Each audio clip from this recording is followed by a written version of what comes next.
Okay, Stephen, thanks for joining us on Zoom. Everyone can see us now, so keep smiling, everyone. That includes you, Jack. I'm hiding. He's hiding. We had National Smile Day the other day. Really? Oh, yeah, apparently it was National Smile Day the other day. Now I completely passed me by, but anyway, there you go. Oh, well, okay, you make up for it now. Yeah. So I want to talk to you, I want to ask you your opinion, actually. We talked a little bit on the podcast episode about how good it is to see people face-to-face at exhibitions. And there's a question that's going around at the moment. It's possibly overused, but I'm still going to refer back to it, about the case for virtual events and the case for live events, and of course hybrid. I think we all have our own views, but I think we've all experienced the challenge when it comes to exhibiting virtually or at a hybrid event. You've got lots of tips. You part of your job is to train people and help people to exhibit well. If someone was exhibiting in a virtual setting, what would your advice be? How do you feel about that? Do you think it's possible? Do you think you can do it well? I've been very outspoken about my opinion on virtual, and I'm not a huge fan of it, by the way. I'm not saying it doesn't work. I'm not saying that at all. I do think it's a very, very different dynamic, and we don't have the face-to-face piece for obvious reasons. I do think virtual has a good place in terms of starting to build a relationship with somebody. But I think if you're exhibiting virtually, it's not about a virtual booth or a virtual stand, because that's just like a moving website. That's my personal opinion. And that's all it is. What it's about is it's about content. It's about delivering really, really good, short, bite-sized pieces of content that are going to engage people. Because as somebody who trains online, the 3-hour sessions, not by my own choice that the 3 hours, it's the clients wants to prepare. It's difficult to maintain somebody's interest over a period of time. So I think when it comes to exhibiting virtually, it's very important that, one, we focus on good content, but we focus on short, really snappy sessions. And of course we send them links or pass them more information. But I think if we try and replicate live in virtual, it's not going to work. And it's been proved that it hasn't worked, by the way. Now, having said that, the UFI conference, the European Conference for the Exhibition Industry, did a lot of research with Explori that found that people who exhibit at virtual events for the first time are very predisposed to exhibiting at live events. And that's a really positive thing. But what we've got to do is we've got to explain to our clients that it's not the same thing. Like a lot of organizers, not all of them, obviously, will say, oh, this is a great virtual event and you'll do loads of business on it. That's not the way virtual works, in my opinion. And I think we have to be more honest with our clients. Yes, there's an opportunity, but the opportunity is through content sharing, not through selling sharing, if that makes sense. Yeah. Jack, how do you feel about it? Yeah, I'm nodding to a lot of what Stephen said there, because, having delivered both, and having still been delivering both. Last week, I was delivering a virtual conference for a client. They decided they didn't want to go back to in person yet. And one thing, just to quickly pick up on there, Ellen, when you mentioned at the beginning, I know it was just a slip of the tongue.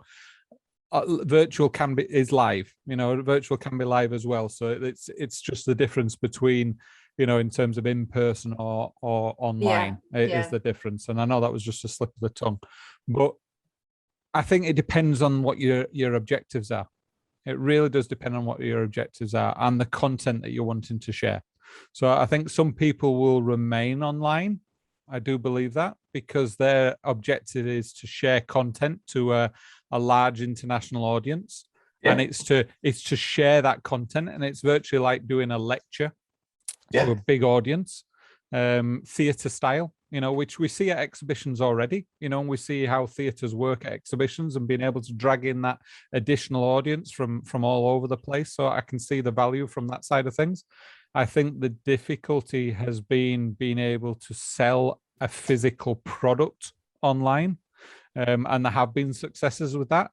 I've known some events, like coffee suppliers who've sent sachets in the post beforehand to buyers, and then they've had the meeting whilst tasting that cup of coffee and discussing.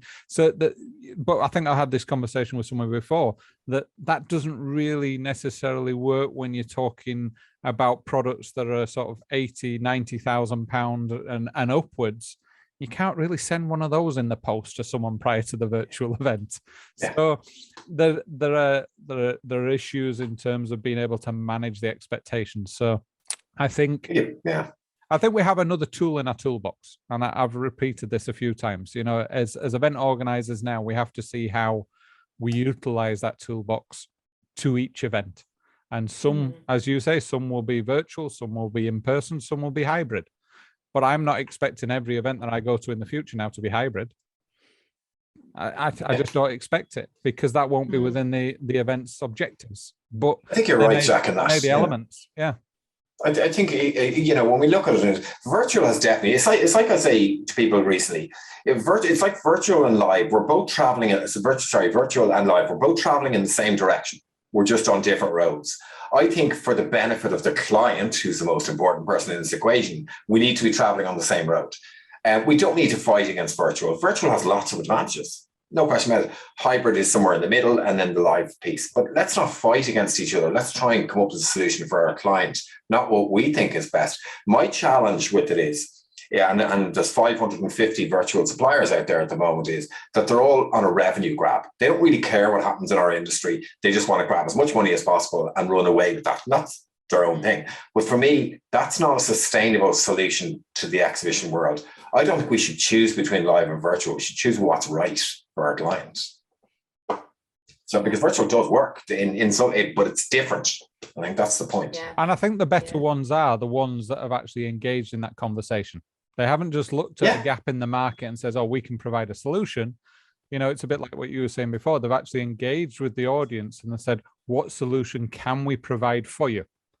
Exactly. And that's where the better ones exist. You know, that's where the better ones will maintain and merge as a solution that combines the two moving forward, I think. You see, it's big. The thing about it is, like, one of the biggest complaints that I like working with exhibitors will say to me is, we see the sales guy once a year. He'll book a stand.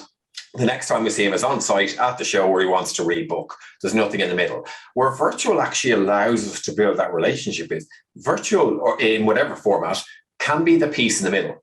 It can be the piece where we interact with our clients during the year and give them more sales opportunities, whether that's a live or a virtual exhibition or whatever it might be, or digital content. But I think we should leverage that and use that to our advantage rather than say, oh, virtual is rubbish. Because anyway. Yeah. They're different things. Okay. Thank you. Let's go back to face-to-face, in person, live, whatever we want to call it. What do you think are the biggest mistakes that people make when they're at exhibitions? I suppose from an exhibitor point of view, I think exhibitors try and oversell. I think they try and go in for the kill. Oh, this guy's walked on my stand, therefore he wants to buy. That's not the way. People come to exhibitions to buy, not to be sold at. In the same way in day-to-day life. And I think as exhibitors, some of the biggest mistakes they make is, and a lot of what I do, is they don't market themselves before the exhibit. They don't set any objectives. They rock up and just assume it'll all happen, and it doesn't, and then they blame the organizer. They don't go with the strategy, Ellen, is my thinking. From a visitor's point of view, I would say, again, it's like Convex is a really good example. Now, I was working just on the Stand Awards, but before I went to Convex, I said, here are 5 people I want to try and meet for coffee or a pint or whatever it might be. And I did that, and it was brilliant. But anyone I met above that was a bonus. So I think you need to plan as a visitor. You need to plan who are the key people you want to see, and then serendipitously meet lots of other people, and that's great because that's a bonus. But don't just go and wonder will it all happen, because it doesn't. Yeah, have a strategy. What about you, Jack? Yeah, I think Stephen touched on it within our podcast. And there's people are always looking for a return on investment. And I think that's very, very difficult to do straight after an event. So I would always discuss with clients about a return on objectives. And Stephen, you touched on it before. And it really is, it's stretched objectives, but objectives that everyone as a team can focus on, and that goes similar down to what you just said there, Stephen, in terms of to meet with 5 people, and anything above that is a bonus, So if you're going to get 5 leads each day. Each individual person on the stand is to get 5 leads. And what does a lead constitute? And breaking that down in terms of what's a valued lead and what's just someone dropping off a business card because they want to sell something to you, and making sure you're separating those up so you can see how many have we got which are valued leads at the end of each day. So I think that's a mistake. People don't come with objectives.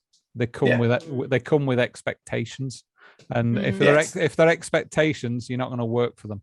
You're expecting them to happen. If you're setting yourselves objectives, you're actually going to work for it. Yeah. And the other one that I'll throw in there, and this sometimes gets people a bit rattled when I do say it, is having the right people on your stand. I think quite often there's an expectation that so-and-so and so-and-so are the best people to do it because they're our main salespeople. Yeah. Well, sorry, we've discussed this again before, Ellen, you and I, in terms of making sure you have the right people at the event. And if you think the salespeople are the right people, making sure they've had the right training for running an exhibition space. That's exactly the point. I mean, if you take for example something that's in the tech space, if you're technically minded and you're looking for a solution in the tech space for your business, and you go to an exhibition, you don't want to hear from a sales guy. You want to hear from a tech guy who knows the ins and outs of. Now, I'm not saying the sales guy is not important, but you got to think about what he needs or the client needs first rather than the sales piece first. And it's ROO, return on objectives, is critically important, as you just said, Jack. I mean, you've nailed it. That's what it's about. Because we all want to win, and everyone has to win together. I was chatting with a virtual event last week, and they were talking me through their platform and their meeting tables on their virtual platform. And it says, and then it pops up and it's a one-to-one. You get a one-to-one. And I said, well, I'm just going to talk you through how it will work in real life. And I said, you'll have your salesperson on the stand. You'll probably have 2 visitors walk onto the stand. One of them will be the buyer, one will be their tech guy. They're coming on to speak to the sales guy, and the sales guy will drag their own tech guy, and it will become a meeting of 4 people. I said, so if you're saying on your exhibition space, on your virtual platform, that it's only a one-to-one, I'm telling you now that doesn't fulfill the needs of a exhibitor and someone comes to the event. So it's just little simple things that if you understand the process, you can factor that in terms of space as well. You talked on, again, I'm referring back to the podcast again, but you talk about the space and how you create space on the stand so people feel comfortable. Well, again, if you're creating space for that 4-way conversation to happen, have you created enough space, or are you actually gotten people like sardines, in terms of, because there isn't enough physical space to have the conversation, so it's creating the environment to allow those experiences. Yeah. I totally agree. You said, didn't you, 60%, at least 60% of the space should be open, free for visitor access. Yeah, people can come on and smiling. We talked about smiling at the beginning of this Zoom, but it's so important when you've not got your head down in a laptop when people are walking past you there, or eating your lunch or texting your mates. It's like it's just simple things, Al, to be honest. And that 60%, that's probably going to be more because of COVID, if you think about it from a physical point of view. But it's about creating an environment that people feel comfortable in. You don't stuff your shop with lots of product that people can't walk in the front door. Why would you do it at an exhibition? Anyway. Yeah. I think one of the things I say to my clients as well, particularly if they're new to exhibiting, is not to view it as a sales activity. It's a marketing activity. It's part of their overall, a piece of the jigsaw that's part of their overall marketing, and the returns may come 2-3 years down the line. It's not an instant thing. It's great if they do get leads from it, brilliant, bonus. But it's more of a long game. It is a long game, It's like there's a survey done recently enough about the 9 key reasons why people will exhibit at shows, and sales comes well near the bottom of that list. Because if you satisfy all the other things, you're going to get the sales anyway.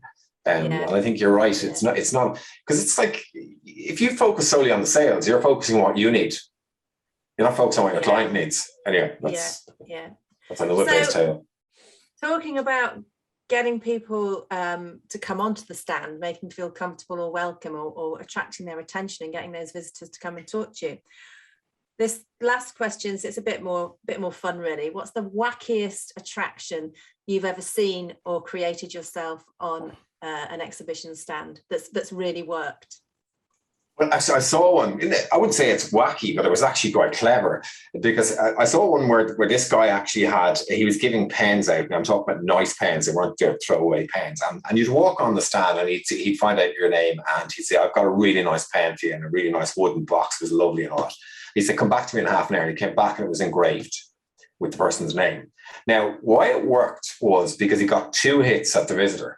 He got the visitor to come back and he showed them how beautiful the pen was. The visitor did come back. And that was a great way of actually interacting with them, but giving them a personal gift that felt valued. And that was really, really successful, actually. That was in the US, in fact. Yeah, and then they break the ice for the second time they come back. Yeah. Yeah, absolutely. Yeah. And that was a really successful one. I'm trying to think of there's a lot of magicians and golf stuff going on. And by the way, I would have been going, oh, that's really twee, but actually it works. Something that just attracts the eye is really, really good for me. And it can be something simple.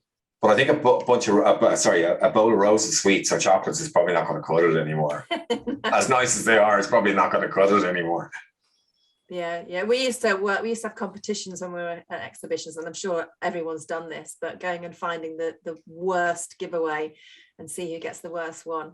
Oh wow! Okay, there you go. Yeah. I mean, that's and it's we've got to have these things in fairness. Jack, what about you? What's the most effective or wackiest thing you've seen? It depends on which country you're in. It really does depend on which country you're in terms of the vibe for bringing them on board. I've seen one that had a huge big fish tank, a full fish tank as the wall of the office rather than a window or a perspex glass. I've seen that, and I thought that was really inventive. They went through a heck of a lot in terms of managing the install on that. Oh yeah, yeah, I imagine. I've seen others whereby they obviously have the games, the game solution, either the dartboard or a table football or something like that. The only thing that I would say with that is I find it works more effective when you time when those elements are actually in play, because I've seen some do it very effectively where it's a dartboard is hidden. And actually, it's in the afternoon when the bar opens, the dartboard becomes open as well. Because again, you're bringing people back. It goes back to that. It's a second hit.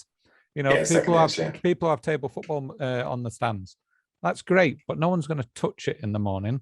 It's just not something that at the beginning of the day people. So to have that as a center feature, out of the way, and then bring it to the forefront when people are relaxed. It's middle of the afternoon. You're bringing people back. Good point. During the day, so. I think people need to consider that as well. An exhibition day is different. What you may be doing and delivering in the morning can change come the afternoon, because sometimes your exhibitor can change, and also the day of the exhibition as well is really important. Day 3 is different to day 1. Understanding that sometimes you need to have a rejuvenation of staff even on certain days because people are beginning to flag. And then you also you'll see many a times on this in terms of the public days. Exhibitions have public days. I think one of the best ones I see is actually an event in Paris that actually has their public day the first day of the show. And I just think that is excellent because it's normally the last day. And I just think having it the first day is excellent because it means everyone's fresh. Everyone's actually wanting to engage, and it's not the leftover on the final day where everyone disappears home and you're just left with a core member of staff on the stand who don't want to be there because they've got a hangover from the final night in the hotel, and it can be a long day. So scheduling when certain things happen during a show, I think is really important as well. Really good points. Yeah, makes complete sense. Yeah. Great. Okay. Right. Well, that's it. I'm out of questions now. Hey, thank you very much for answering them. Perfect for the extra bits of follow up.